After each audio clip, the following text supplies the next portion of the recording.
संत ताराचंद ने सदगुरु की महिमा गाई। जिस दर्जे में बैठ के इसने गाई वो 16 आने सत है। मगर असलियत क्या है? सदगुरु है कहाँ रहता? दाता दयाल की जुबानी बताता हूँ सदगुरु कहाँ रहता है। और ताराचंद को सोचना चाहता हूँ कि अपनी आंख खोले। पढ़ो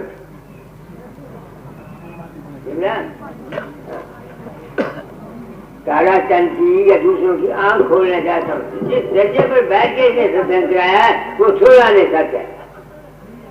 मगर असली सदगुरु का जिस सदगुरु की ये तारीफ करता है वो सदगुरु है कौन? दाता दयाल की बात है। पढ़ो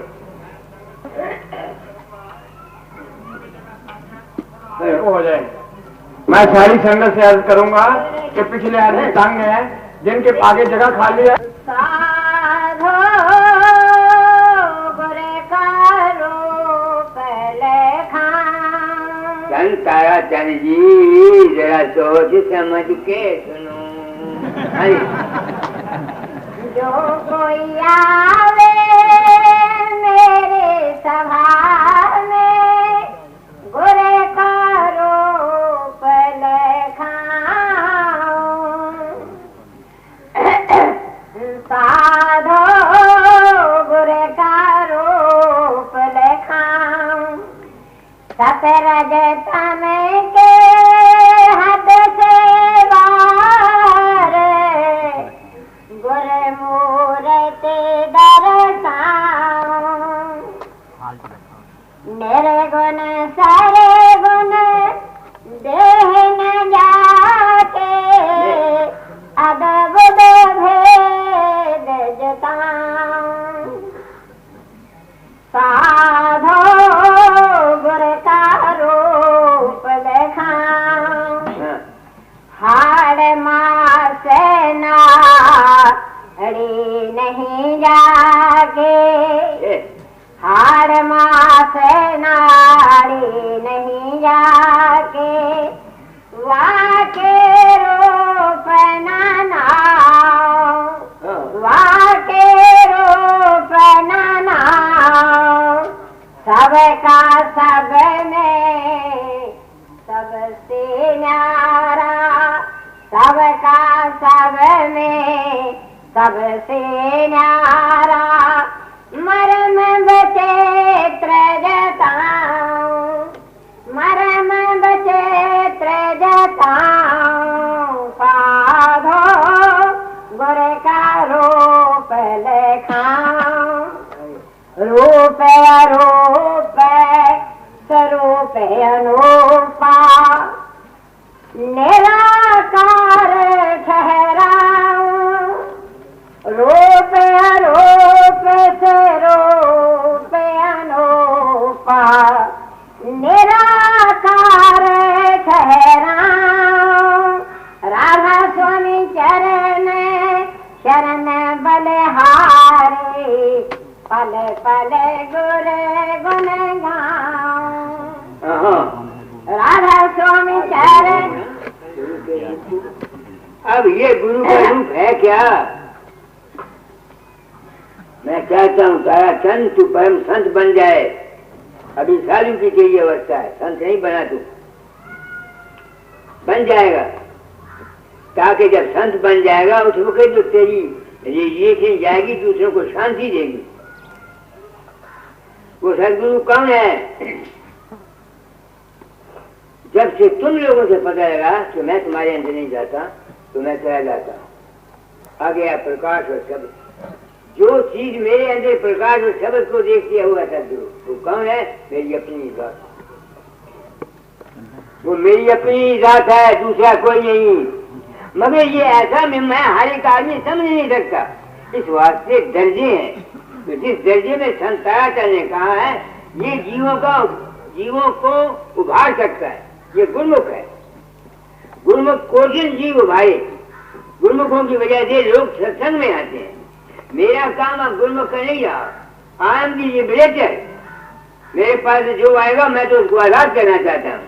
गुरुमुख जो आएगा वो उसको सत्संग में फंसाएगा और फंसाना चाहिए भी। जब तक वो फंसेगा नहीं आजाद कैसे होगा? समझ के मेरी बात को मैंने क्या कहा? ये रहता है ना हर चीज की सीजन है, आप समझते हैं ना।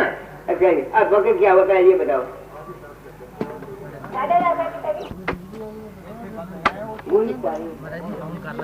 सन 1933 में बयान मेरा है।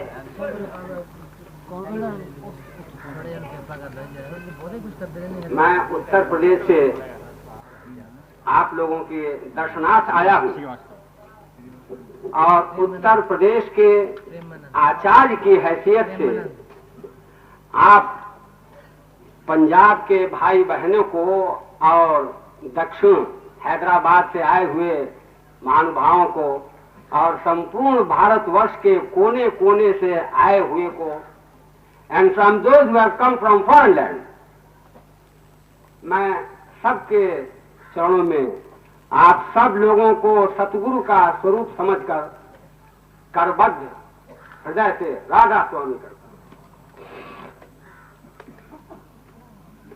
सन 1925 में एक बार दाता दयाल पधारे। मैं उस समय एक छोटे क्लास का विद्यार्थी था। अपने कमरे में कमरा सजा हुआ था। जब दाता आने को हुए तो हमारे पिताजी ने कहा कि तुम लोग कमरा खाली कर दो, इसमें गुरु महाराज आएंगे। हम लोगों ने कमरा खाली किया, धोया ढाया सजाया और उसमें चित्र लगा रखा था मैंने राम के, कृष्ण के और शिव जी के।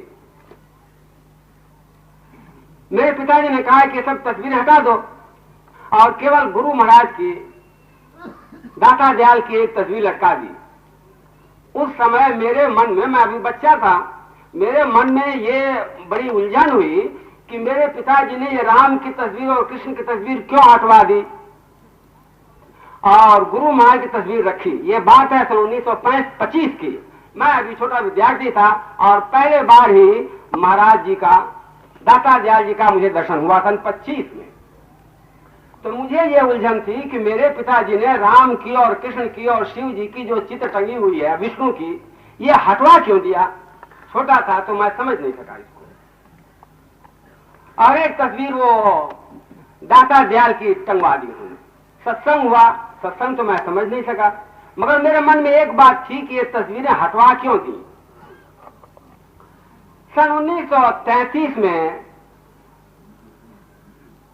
राधा स्वामी धाम में दाता दयाल के सत्संगों में गया, उपदेश लिया, दीक्षा ली। तो जो कुछ भी दीक्षा दिया, उपदेश साधन करने के लिए करता तो रहा, लेकिन कुछ खुला नहीं, न अंतर में कुछ खुला और न उसका आनंद मिला, कोई रस नहीं मिला। सन 33 में दाता दयाल ने कुछ भजन लिख करके उसको छपवाया और वो गुटका तैयार हुई भजन विलास के नाम से। उसमें एक शब्द मैंने पढ़ा। अच्छा, वो भजन तैयार होते थे तो हम लोग उसको रोज पढ़ते थे और उसके कुछ शब्दों को पढ़ करके मेरे मन में ये जिज्ञासा हुई कि आखिर ये शब्द ऐसे लिखे हुए हैं तो क्या ये सही है।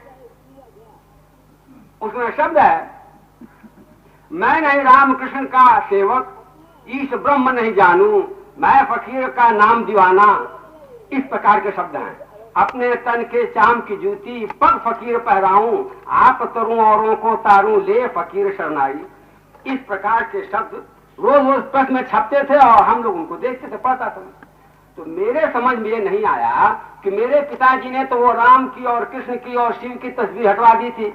अब परम दयाल जी, दाता दयाल जी ये लिखते हैं कि मैं नहीं राम कृष्ण का सेवक, ईश ब्रह्म नहीं मानू, मैं फकीर का नाम दीवाना, आप तरूं औरों को तारूं। इस प्रकार के शब्द से दो बातें मेरे सामने आई। मेरे पिता ने ये काम किया, राम कृष्ण की सब तस्वीर हटवा दी, और दाता दयाल ने कहा कि मैं राम को नहीं मानता, कृष्ण को नहीं मानता, ईश विष्णु को नहीं मानता, केवल फकीर के नाम का दीवाना हूं और उसकी शरण से अपने भी तरूं औरों को भी तारूं। ये सब बातें मेरे लिए भी उलझन की थी। फिर सन 35 का जमाना आया धाम में और परम दयाल जी महाराज पधारे हुए थे।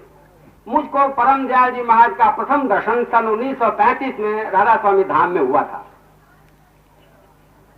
और ऐसा वाकया हुआ कि महाराज कुछ ये कहते थे, चाहते थे कि अगर दाता दयाल धाम को नहीं छोड़ जाते तो मैं ये समझूंगा कि दाता दयाल को धाम से मोह है, अटैचमेंट है, और वो उनको धाम से निकालने के लिए गए हुए थे। बात ऐसी है। परम दयाल जी महाराज 1935 में धाम गए इस मिशन को लेकर के कि या तो दाता दयाल को धाम से निकालूंगा या मैं ये समझूंगा कि दाता दयाल धाम में फंसे हैं। ये बात थी। ठीक है। कुछ ऐसा माहौल हुआ कि दाता दयाल के एक शिष्य ने एक बुजुर्ग शिष्य को एक चांटे लगाए, मुझे मारा था। अब उस समय दाता दयाल ने एक अपने डिसाइपल को, शिष्य को गद्दी पर बैठा दिया। बाबू लालता प्रसाद साहब थे, पुराने सत्संगी, उनको गद्दी पर बैठा दिया और दाता दयाल ने उनके मत्थे टेक दिए और चल दिए वहां से। तो जितने सत्संगी उपस्थित थे वो सब ये समझकर रोने लगे कि शायद अब दाता दयाल शरीर छोड़ जाएंगे, क्योंकि अब तो दूसरा गुरु बना दिया। और अलग मत में एक ये वहम फैला हुआ था, या अब भी फैला हुआ है, कि गुरु जो है धार अपनी देता है और एक गुरु के बाद दूसरा ही गुरु हो सकता है और किसी में नहीं जाती। इस प्रकार के सही या गलत वहम फैले हुए हैं रहस्य मत में। तो लोग रोने लगे, मैं वहां मौजूद था। तो लोगों ने समझा कि अब दाता दयाल शरीर छोड़ जाएंगे। उस वक्त महाराज ने यह कहा था कि अरे बेवकूफ, दाता दयाल शरीर नहीं छोड़ेंगे, शरीर तो लालता प्रसाद छोड़ जाएगा। मैंने अपने कानों से बात सुना हुआ था और हुआ ही ऐसा। दाता दयाल तो शरीर नहीं छोड़ गए, आदरणीय श्री लालता प्रसाद साहब कुछ दिनों के बाद शरीर छोड़ गए। ये मुझे पहला परिचय मिला था महाराज का 1935 में। ये तीसरा वाकया है। सन 1938 में अच्छा पुराना धाम तो छोड़ दिया महाराज ने, दाता दयाल ने, और एक नई धाम बनाई। वहां रहते थे झोपड़े में। मैं उनके पास बहुत जाया करता, दाता दयाल के पास बहुत जाता था। प्रकृति अपनी थी, अकल कम थी। आज भी मुझे अकल बहुत नहीं है, थोड़ी अकल है, और जो भी थोड़ी बहुत अकल रही सन 72 में मैंने महाराज के चौड़ में दे दी। मैं अब बिना अकल का हूं। जन्म से भी मुझे अकल कम थी। छोटे क्लास में पढ़ता था तो मुझे कभी समझ नहीं आई कि दाएं जूता और बाएं जूता कौन किस में पहनूं। इस प्रकार बेवकूफ था मैं। मेरे बड़े भाई थे, मुझको संभालते थे। तो 1972 में मैंने जो कुछ भी अकल मेरे पास थोड़ी बहुत थी महाराज के चौड़ में मैंने डाल दी। अब मैं बेअकल का हूं। तो सन 1938 में मैं धाम आया हुआ था दाता दयाल के पास। उनके मेरे पिता की आज्ञा थी कि सेवा किया करो। तो क्या सेवा करता, छोटा था, 8th 9th का विद्यार्थी, उनके हुक्के भरा करता था दाता दयाल के। गर्मी के दिनों में पंखे आका करता था, कभी सर में तेल लगा देना, ये करता था। बाहरी जिस्मानी सेवा।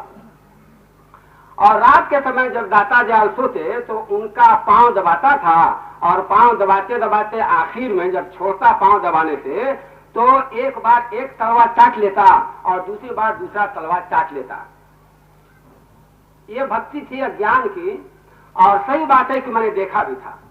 हमारे पिताजी दाता दयाल का वो जो पिकदान होता था उसको पी जाते थे। एक ही बार मैंने को छुप पीते थे, देखा मैंने एक बार। तो मुझे भी भक्ति हुई। तो मैं दाता दयाल का पैर दबाते दबाते जब पैर दबा छोड़ता था रात में, तो एक बार एक तलवा चाटता और दूसरी बार दूसरा तलवा चाट लेता था। एक बार ऐसा वाकया हुआ कि कुछ देर तक तलवा चाटता रह गया। दाता दयाल ने ये उनके कुछ पैर में गुदगुदी हुई, पूछा कि कौन हो तुम? मैं डर गया, सपट गया। कौन हो तुम? मैंने कहा हुजूर मैं प्रेमानंद हूं। उठ करके वो खड़े हुए और मुझको अपने गोद से लगाया और मेरी पीठ ठोकी। उस वक्त 1938 में दाता दयाल ने एक वाक्य कहा मुझको कि अच्छा जी प्रेमानंद, तुम्हारा भी एक दिन वक्त आएगा। ये मैं अपना परिचय दे रहा हूं जो कभी मैंने महाराज के चौड़ में कहा नहीं, लेकिन आज मैं मजबूर हो गया कुछ इनके बातों से और कुछ आप लोगों के खोपड़ी में जो बातें हैं। तो दाता दयाल ने मुझको ये कहा कि अच्छा जी प्रेमानंद, तुम्हारा भी एक दिन वक्त आएगा। मैं 9th क्लास का विद्यार्थी था। मैं इस वाक्य को कुछ समझ नहीं सका।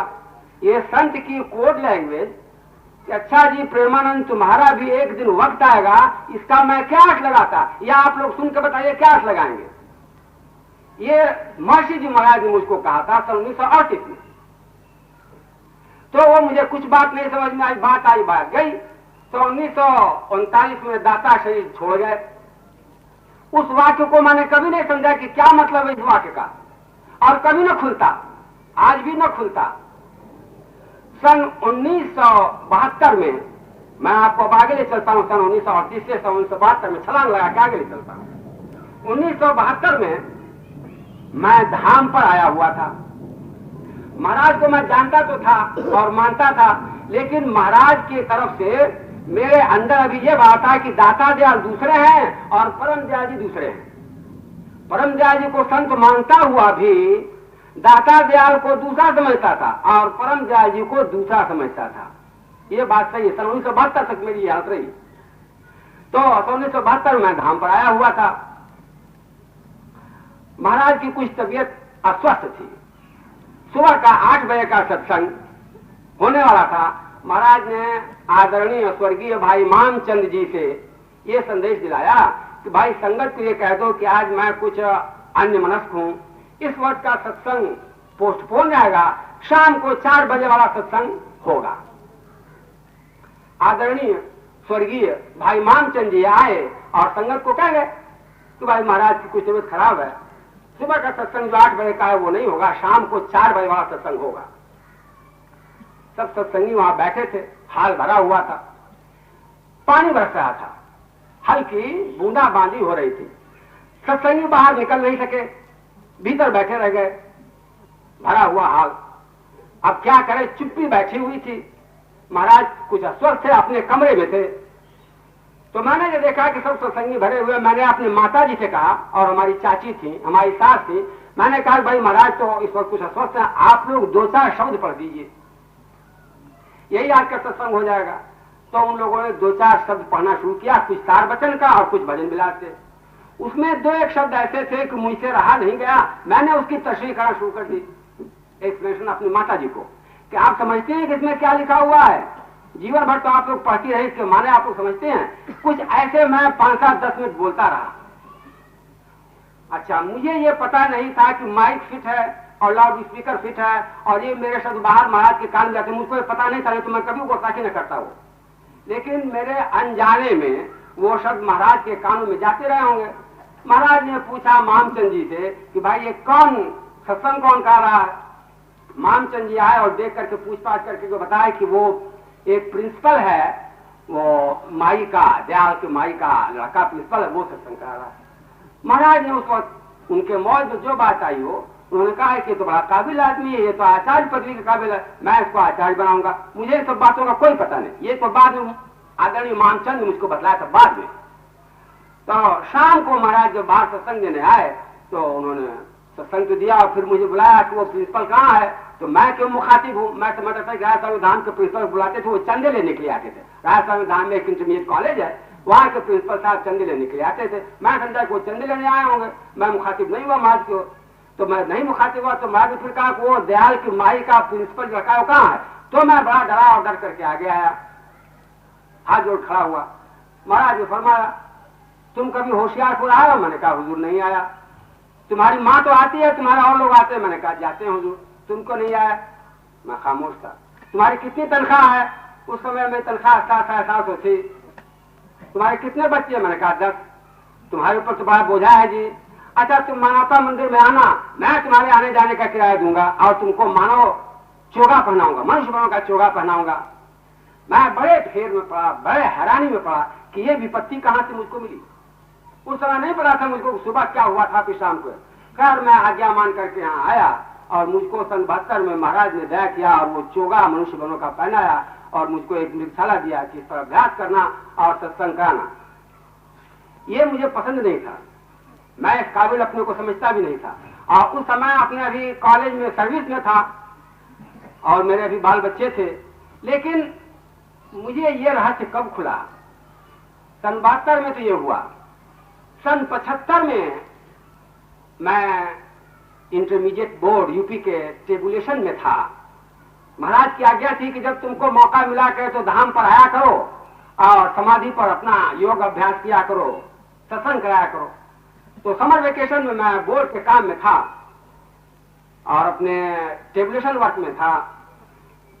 एक बैक मुझे ये मालूम हुआ कि अरे दाता दयाल ने जो कहा था कि अच्छा जी प्रेमानंद तुम्हारा भी एक दिन वक्त आएगा, वो महाराज ने ये मोहर लगाई कि मुझको ये चोला दिया, ये काम दिया। मैंने ये सोचा कि महाराज महर्षि जी तो चोला छोड़ गए सन 39 में। महर्षि जी ने कभी परम दयाल जी से कहा नहीं कि तुम प्रेमानंद को ये काम देना। महर्षि जी ने मुझको ये काम दिया तो मुझे ये समझ में आया कि परम दयाल जी जो हैं ये कोई दूसरे नहीं है। दाता दयाल जो कह गए मुझको इस कोड लैंग्वेज में कि अच्छा जी प्रेमानंद तुम्हारा भी एक दिन वक्त आएगा, वो समझाया परम दयाल जी महाराज ने। अगर परम दयाल जी महाराज ने ये काम मुझे न दिया होता तो मुझे दाता के वो वाक्य का अर्थ कभी न खुलता, आज भी न खुलता। आज मैंने महाराज के चरणों में ये बतला दिया कि महाराज ने जो काम दिया था ये दाता दयाल ने दिया था और उसको समझाया मुझको परम दयाल जी ने, नहीं तो मेरे समझ में ना आता। ये तो संतों का आंतरिक परिचय है। एक संत दूसरे संत से अलग और दूसरे नहीं होते। उस दिन संवात्सर में मुझे ये समझ आई कि संत संत एक होता है, अलग अलग नहीं होता। और संत कभी पैदा नहीं होता, कभी मरता नहीं। सतगुरु कभी मरता नहीं, केवल ये शरीर बाहर कबलता है। और सतगुरु आपके अंदर, हमारे अंदर, चाहे हिंदू हो चाहे मुसलमान हो, अपने अंतर में प्रकाश और शब्द में रहता है। आपके अंदर, हमारे अंदर जो प्रकाश है वही संत सतगुरु का असली स्वरूप है। और ये जिस्मानी स्वरूप तो उसने धारण किया है ताकि हम लोग उनके बातों को समझ सकें। एक तो ये बस। इसके बाद मैं अवश्य बात कहना चाहूंगा जिससे कि ये तो मेरा संक्षिप्त परिचय था जो मैंने महाराज के चरणों में आज दिया कि आपने जो काम दिया है वो आपका दिया हुआ काम है सर आंखों पर। और आपके दाता दयाल ने मुझको जो दिया था मुझे समझ ना आती, महाराज ने समझा दिया। हम साधारण जीव जो हैं, अक्सर लोग कहते हैं, पूछते हैं, और बात सही है कि हम क्या करें, ध्रुपद में तो सब पहुंचता नहीं। हम साधारण जीव इस जगत व्यवहार में रहते हैं। हमारा ये जगत व्यवहार ही अगर बन जाए तो हम आप से आप अपने निज रूप में एक दिन आ जाएंगे। आपके अंदर, हमारे अंदर जो प्रकाश है वो बाहर से ले नहीं आना है। हमें आपको कोशिश करके बाहर से प्रकाश लाना नहीं है। हमें और आपको कोशिश करके बाहर से अनहद शब्द भीतर लाना नहीं है। वो तो सदा होता रहता है। सहजे ही ध्वनि होता है हरदम घट के मान। सुरत शब्द मेला भया मुख की हाजत ना ही। हमारे और आपके अंदर, चाहे हिंदू हो मुसलमान हो, चाहे वो डाकू क्यों ना हो जिसने 10 कत्ल किए हों, उसके अंदर भी वही प्रकाश और शब्द है जो हर किसी के अंदर है। हम लोगों ने उसका साधन नहीं किया, उसमें ठहरे नहीं। लेकिन उसकी जड़ क्या है? हमारे और आपके विचार जो हैं, अगर ये सही हो और जगत व्यवहार हमारा बिल्कुल सच्चा और ठीक हो तो हमें यही कोशिश करना है। और शब्द और प्रकाश लाने के लिए कोई कोशिश नहीं करना, वो तो सदा होता रहता है। हम चाहे प्रकाश में जाएं या न जाएं, वो तो होता रहता है। हम आप तो खा के सो जाते हैं, अटड़ियों को हम तो चलाते नहीं, अटड़ियां आपसे आप चलती रहती है। फेफड़ा आपसे आप चलता रहता है, हम तो फेफड़े को चलाते नहीं, फेफड़ा आपसे आप सांस लेता रहता है। उसी तरह से असल में हम जो सांस लेते हैं इसके 2 टुकड़े हो जाते हैं। एक टुकड़ा तो सांस का फेफड़े में आता है और फेफड़ा संचालित करता है जिससे हमारा ये पिंड जगत चलता है। और वायु का दूसरा हिस्सा ऊपर ब्रह्मांड में जाता है जिससे कि हमारा ब्रह्मांड का जगत जो है वो चालित होता है। ये जो वायु जाती है ऊपर, प्राण वायु, उड़ान वायु, यही हमारे सुषुम्ना नाड़ी से ऊपर जाती है, भिन्न भिन्न चक्रों पर होती हुई ऊपर जाती है। और इन चक्रों के नाड़ियों के बीच से जब हवा पास करती है तो वहां ध्वनियां होती हैं। पतले रास्ते से जब भी हवा पास करेगी वहां ध्वनि होगी। आप सीटी बजा के देख लीजिए, इंजन में सीटी बजती है। जब भी पतले मार्ग से हवा पास करेगी वहां ध्वनि होगी। भिन्न भिन्न चक्रों पर हवाएं पास करती हैं, ये ध्वनियां होती हैं। हमारे आपके प्रकृति के भिन्नता के कारण त्रिकुटी तक, त्रिकुटी स्टेज तक, हमारे आपके प्रकृति के भिन्नता के कारण ये वायु जो पास करती है पतली नड़ी से, ये भिन्न भिन्न प्रकार के शब्द करती है। हमारे और आपके शब्द जो त्रिकुटी के अंतर में है कभी मिलते नहीं। शून्य मां शून्य के ऊपर निकल जाने पर हमारा आपका एक अनुभव हो जाए। तो ये जो विचार है हमारा आपका, यही हमको और आपको भीतर प्रवेश नहीं करने देती। अगर हमारा विचार ठीक नहीं है, जरा भी हमारा विचार गंदा है, तो जिस मात्रा में हमारा विचार अशुद्ध है, मैं और तू का हेरा फेरी का जितना अंश है उतना ही अंश हम भीतर में ही गंदे हैं। अगर हम थोड़ी देर के लिए ये सोचें कि आप तो हमको जानते नहीं कि मैं कहां जा रहा हूं, मैं जा रहा था बाजार में कोई सामान खरीदने, आप मिल गए, संयोग से मुलाकात हुई, तो मैं कहूंगा कि अरे घई साहब मैं तो आपके यहाँ जा रहा था, आपसे मिलने के लिए आता, हालांकि मैं घई साहब क्या नहीं जा रहा था, मैं जा रहा था बाजार